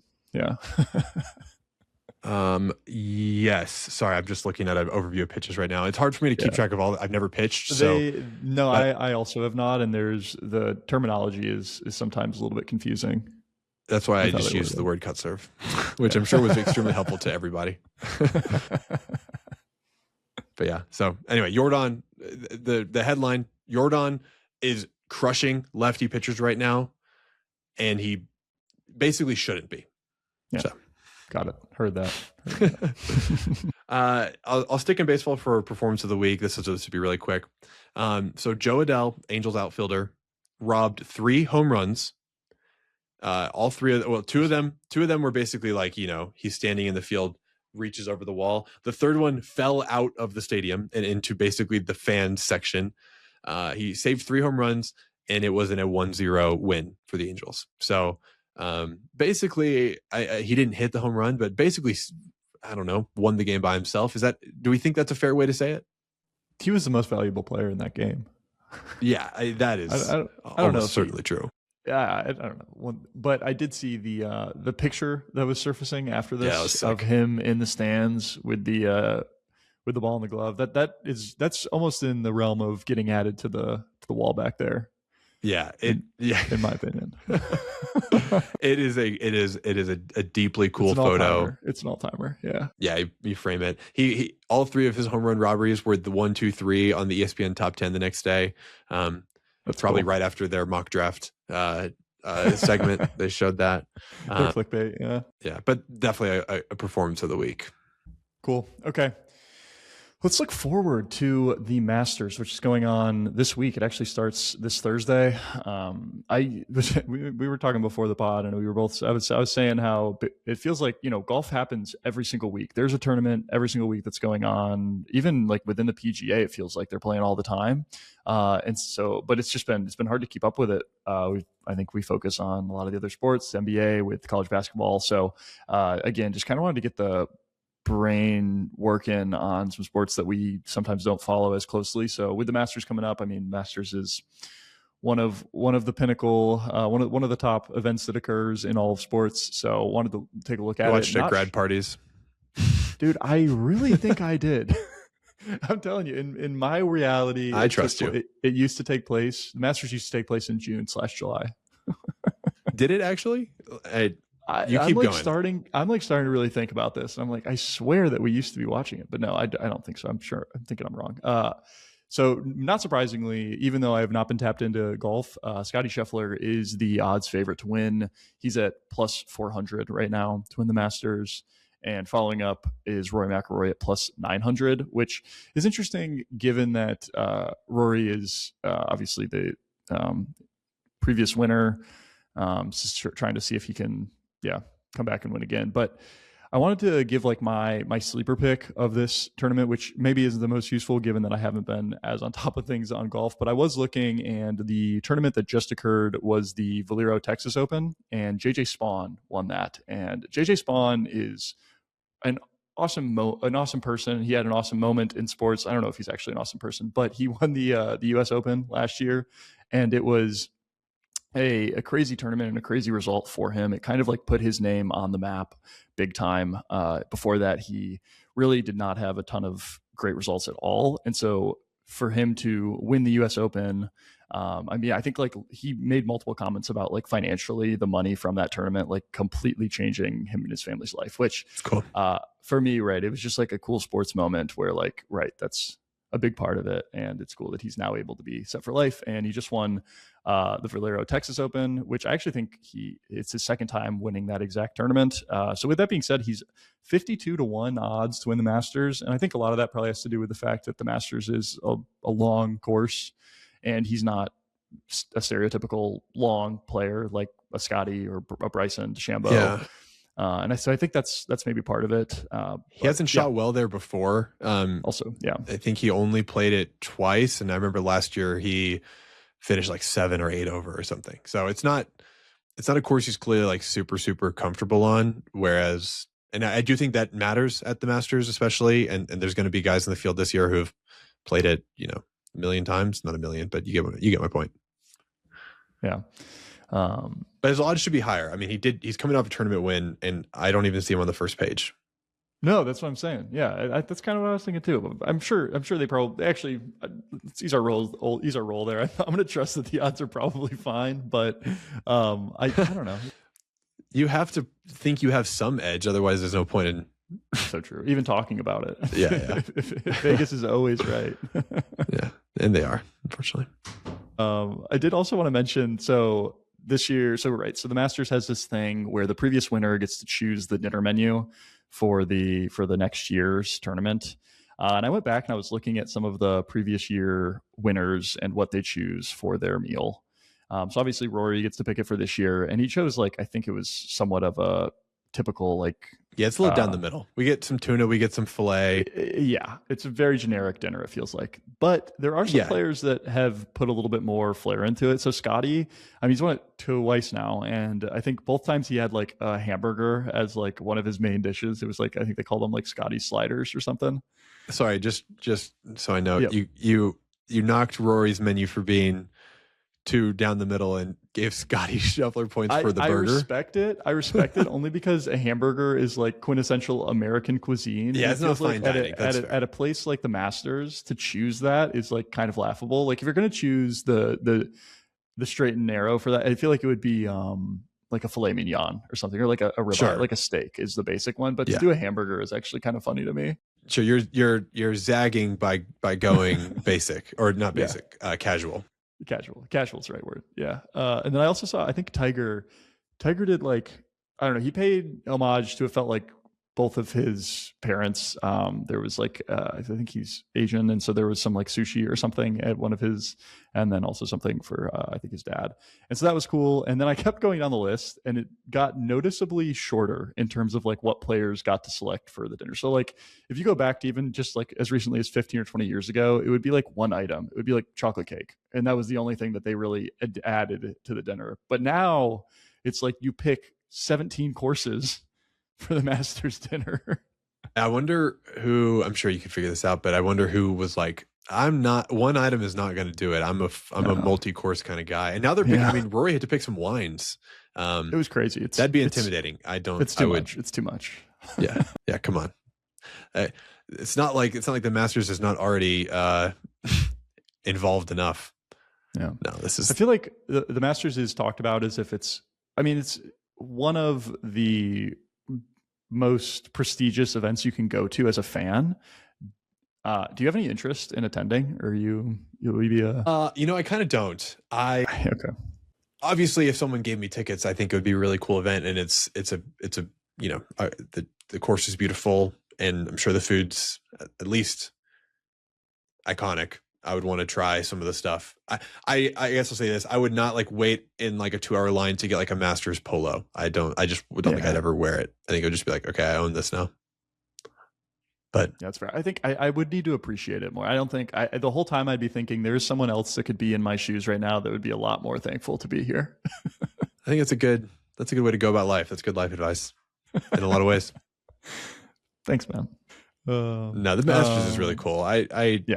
It's going to be hard, I think, just like pure storyline wise to beat last year. I mean, it's always hard to like have two unbelievable stories in back-to-back years. But last year was so it was so clear what the story was. It was Rory getting the monkey off his back, almost choking, somehow still making it work and recover. Just the way Rory is, up and down and up and down, and everyone else kind of falling by the wayside throughout day 4. Like on Sunday, people who don't know anything about golf were still asking like me, and I was getting texts about like, is Rory going to win today? And I just don't, this year, to your point about the odds, it's like Scotty's a favorite, but that's just because he's, the most consistent guy that we can bet on. There's no obvious, like, I really hope this guy does it. So maybe we get, like a JJ Swan at last year's US Open where the story kind of comes from nowhere, and that would be really cool. Or worst comes to worst, it's just a good tournament and it's still the Masters. So yeah, I definitely agree, man. Last year's tournament was crazy, and I think so special. It just feels like there isn't a storyline yet, and maybe it'll come out. I think the one guy that's I think of, which the problem is I don't think he has a great shot at winning the tournament, but maybe that'll just help the storyline. It's Brooks Koepka, who has jumped from Live Golf and is now back to the PGA, which I did want to give a little brief summary of like what that process looked like for him. So the PGA opened up like a window. I think it was from like maybe December or January to February. It was only like a 30 or 60 day period where they were like, all right, any of you Live guys, if you want to jump ship and come back, crawl back. if you want to, yeah, if you want to beg on your knees to see if we'll let you back, you can come back to the PGA, but under some stipulations.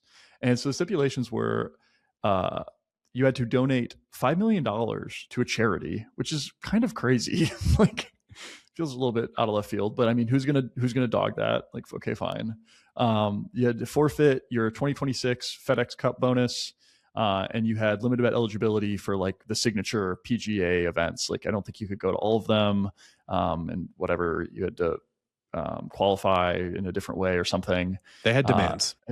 They had demands, and so Brooks Koepka, I think, was the only one. First of all, to even qualify to jump ship, you had to have like, I think it was a major win in the last like 4 years. So it was like very few guys that qualified for it. It was like Koepka, Rahm, and oh my gosh, I'm trying to think. There was one other guy that was notable there that I can't think of. It might have been Mickelson. I think Mickelson might have been the other one. And so anyways, there was like, the qualification was really, really tough. So Koepka was the only guy that ended up coming back. And so I think like his storyline is obviously crazy here. He's never won a green jacket, but I think he's won 5 majors total. And so to see him get it would be special. He has not been playing great golf. And I think so that doesn't help his chances, but he does fit the archetype of the guy that can win the Masters. He's a big hitter, and he's obviously shown that he has the ability to do it. Kyle, you have a thing in here about the alternative route on hole 16. Give me your thoughts there. Oh, dude, same exact talking point as what we were talking about with the mock drafts. So I don't know if you've seen this. They do this shot on hole 16 where we'll always show it every single year at the Masters, where they'll have a guy during one of the practice rounds or one of the practice days. So like today, yesterday, tomorrow, where they will skip the ball off the water at hole 16 as an alternative route to get to the hole. And they show it every year. And there's never like a very clear tag that like, this is not the Masters actually being played. This is them goofing around. And they do it every year. And I remember being a naive, like, I don't know, 15-year-old kid and seeing that on my phone and being like, oh at your my graduation gosh, party. At my graduation party, like, oh my gosh. It doesn't even matter who it was. I'm trying to think of like who it would have been back then.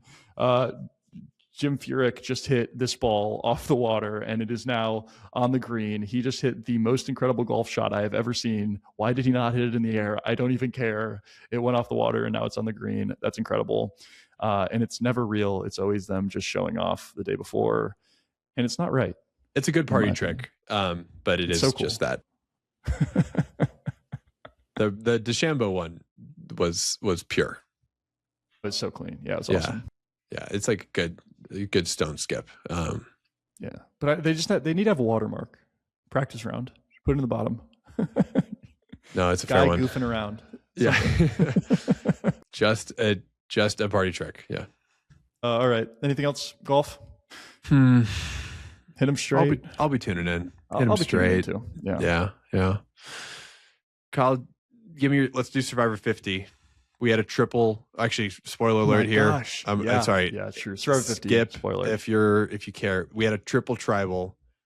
Pro, anti. Did you watch? I guess I did. I did tap in. I did watch it. I'm so for it. I think the one thing that we needed to start culling numbers quick.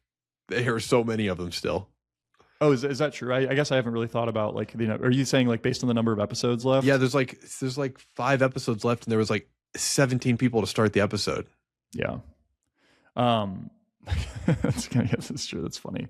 I think so. My one qualm with Survivor sometimes is it is so repetitive between seasons. For a game that like really describes itself as crazy, unpredictable, you never know what's going to happen. It's like, these are the very clear stated rules of the game that do not change. And so I don't like when there are those things. Like there's always this idol in play. And if it gets used, then you know it's going to be back on the island at this like time. Tinkering. And I like when they tinker, to be honest. Of course, there's going to be some risk there. But like at the very end of the day, this is a TV show game. Like I'm all for make it crazy, do something ridiculous. 50th season, mind you. Yeah. So we've seen a lot of it. So no, I'm all for it, and I guess it also helps that I wasn't all that upset about the vote outs. I felt like I was happy with who got voted out, which I don't always feel about. Maybe if like the people that I really like would have got voted out, I would have maybe felt differently. Yeah, like when Q got tribe swapped and then onto just a tough situation, I was like, we should never tribe swap ever again. That should be the last one that ever happens.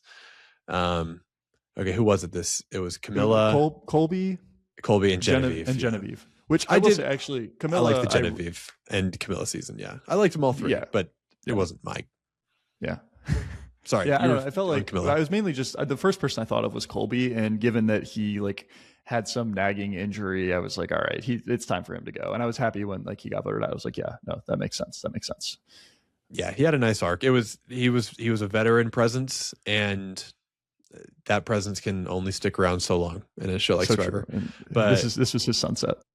It was a good sunset. The show has become extremely meta, like in a kind of an odd way, where if it was just the contestants being meta, I think it would not feel as weird. But because they're just people, they're on the show. But the fact that Jeff, our host, is like, he's always referencing the things they did in their old seasons and the ways, the storylines they have created by being Survivor characters. It's not always, it's just extremely meta at this point. Like, it's self-referential in a constant way. Especially, I mean, I know it's returners, but it's definitely become that. And there's definitely a level of like where Jeff has become a bigger part of the whole thing. Like he's such, which he always obviously is like a huge part. He's in many ways the main character of the whole show, but he kept like his opinions to himself, or I don't even know, man. I think he's letting loose a lot more in his later years. Yeah, he's like, he doesn't care as much. It felt like when the show first started, he was extremely loose because like he didn't know anyone was going to watch it. He was still young. It was just like these guys on an island. And then when it became like a huge, staple for CBS, he got a lot more buttoned up, and now he's letting loose a little bit more because he's like, especially when it's like, I don't know, he probably hangs out with Colby outside, like they grew up together, like he's probably of course he's going to be a little more loose, but he definitely has. His kids are friends with Colby's kids. Like there's layers to this, guys. There's layers to this. Exactly. Yeah. Other thing that I watched this week that wasn't sports, I watched 2 movies. I watched 8th Grade, which was a Bo Burnham directorial debut from a few years ago. Just about an 8th grade girl coming of age that I thought was extremely well done. And there was this, it was like one of the early scenes in the movie. One of the kids just in the background of the middle school class shouts like, LeBron James. And I was like, it was just so true to life. Like I exactly remember kids. It was just so true to life. And I thought that was really good. And then I watched the drama, which I thought was awesome. So yeah, I saw the drama this past weekend as well. We talk about that in a second. I have not seen 8th Grade, but I do. So Bo Burnham had the film he came out with during the pandemic that I did see. Yes. Which was really good. This was a pure play movie. That was like, okay. That was more of a artistic piece. And he was the only person in it. Music and this is more of a stereotypical film, you would say. This was literally just a straight up movie. It was about a middle school girl kind of figuring out life as a middle schooler and how hard that is. Yeah. Cool. Okay. Yeah. I might check that out. And it was cool to see that he had done something different. And also, that it was there's always, you can run into issues with a guy, especially a young guy writing about a girl, like just no lived experience, and especially a young guy, you have only some limited experience. And I thought it was extremely well done. Cool. And what did you think of the drama? Dude, I loved it. I knew nothing going in. I've heard some people have been spoiled about, it's not even a twist, just the plot going in. I thought it was very funny in like the dark comedy way that it was. I thought the acting was great. I thought thematically it was really interesting. Like the anxiety and emotions you feel leading up to your wedding and how it portrayed those. In obviously a kind of darkly comic, taboo way was, I thought, hilarious. I will say it made me never want to have a wedding.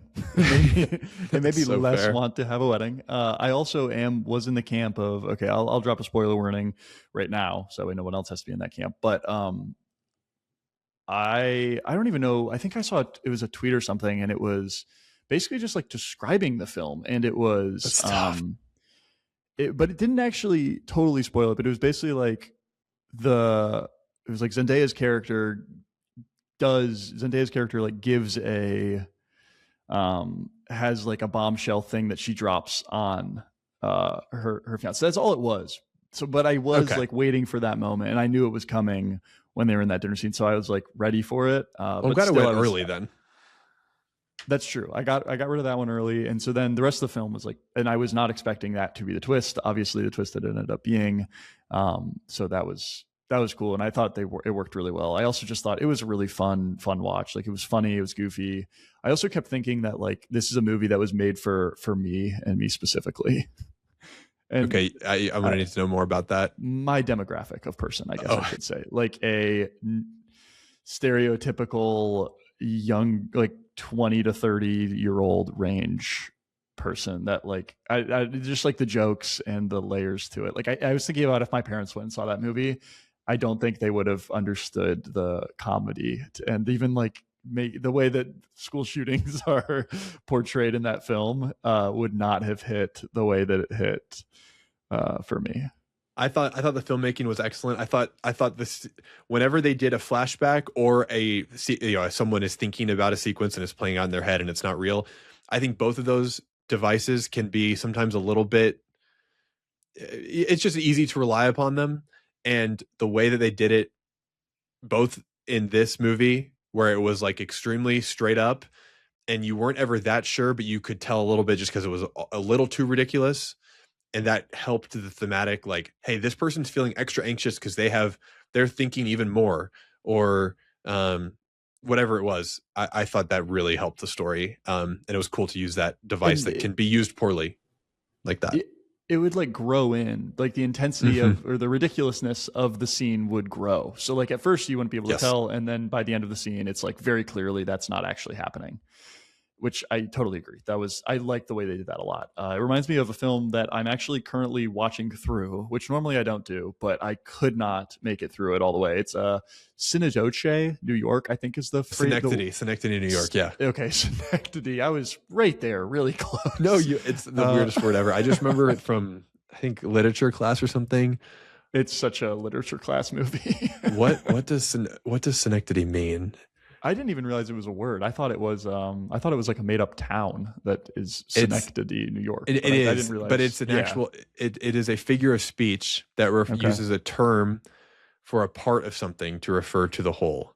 So, Synecdoche. like the example it does here. This is funny because Cleveland. The example it uses here is Cleveland won by 6 runs. You mean Cleveland's baseball team won by 6 runs, but you just say Cleveland. That's a Synecdoche. You screwed me up. Anyways, I'm like an hour through that film, and it does what we were just talking about, but a lot of it where it's sometimes difficult to tell what is real and what is not. And it's a real tongue twister, not a tongue twister, but a brain twister, I guess. It's hard to really keep. Well, it's clearly a little bit keep it all straight. Tongue twister. Tongue twister. It's also definitely a tongue twister title. Just a terrible title for a film. Absolutely terrible title for a film. I don't know much about the film, but I do know it's, like you said, a literature class type film. So as in they don't really hold the viewer's hand. They're like, hey, you need to investigate this yourself. Yes. So maybe an aptly difficult title to say. That's fair.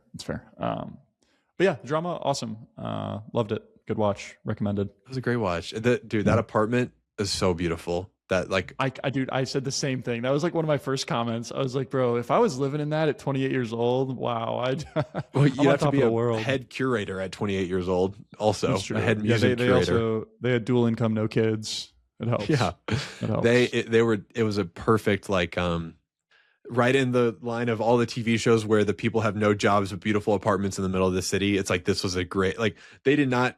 I mean, I guess they went to work in that one scene where he comes onto his coworker, but other than that, they were just wedding planning and living in the most beautiful apartment ever. Sounds like a sick life. Dream life, except for the part where, all the bad stuff happens. Everything else. Nicely wrapped up ending too. It was romantic and sweet in just enough. I thought that it was never eye-rolly, and I got just the right amount of like hopeful for their relationship. Yeah. Also, dude, the first time I've seen Robert Pattinson in a role where like he's very good guy, like totally good guy, fun guy, goofy guy. Like I loved him in this movie, and I don't really feel like I can say that about anything else. I kept thinking of the Goblet of Fire, of Harry Potter, the Goblet of Fire. See, I thought about him in that Cedric movie. Diggory. Yeah. Cedric Diggory reminded me of Robert Pattinson in the drama. Like that is the wow. It's just him grown up. That's actually such an interesting, I feel like he's a little more like confident in Harry Potter than he is in this movie, but also he's like a teenager in Harry Potter. So maybe this is Cedric Diggory, but beaten down a little bit by the world. by the Goblet of Fire. Yes, by dying. Sorry. Sorry, spoiler, I guess, for Harry Potter. Spoiler for a book that came out 20 years ago. Yeah. That's not a full excuse though, right? Because if someone spoiled, I don't know, like Fight Club as soon as it came out of my mouth, I didn't like it. Sorry, I didn't mean to quibble. I'm about to go see Fight Club. It's coming out in theaters in a few weeks. I've never seen it. Dude, don't ruin it. It's re-releasing. I just know that'd be the worst thing I would ever do. I know it's ruinable, and my mom loves Fight Club, and she has always been like, she's always like, protect yourself from spoilers for Fight Club because you're gonna love it when you see it. And I'm gonna finally live that out soon. No, if I ruin that for you, you could never talk to me again, and I'd be like, "Yeah, dude, no, like that totally makes sense. I totally get that." Cool, man. Awesome. I'm excited for you. That's an awesome film. Sweet. Yeah, we'll talk about it here at some point. Yeah. Cool, Matt. Thanks so much, Kyle. This was fun. Yeah. Thanks.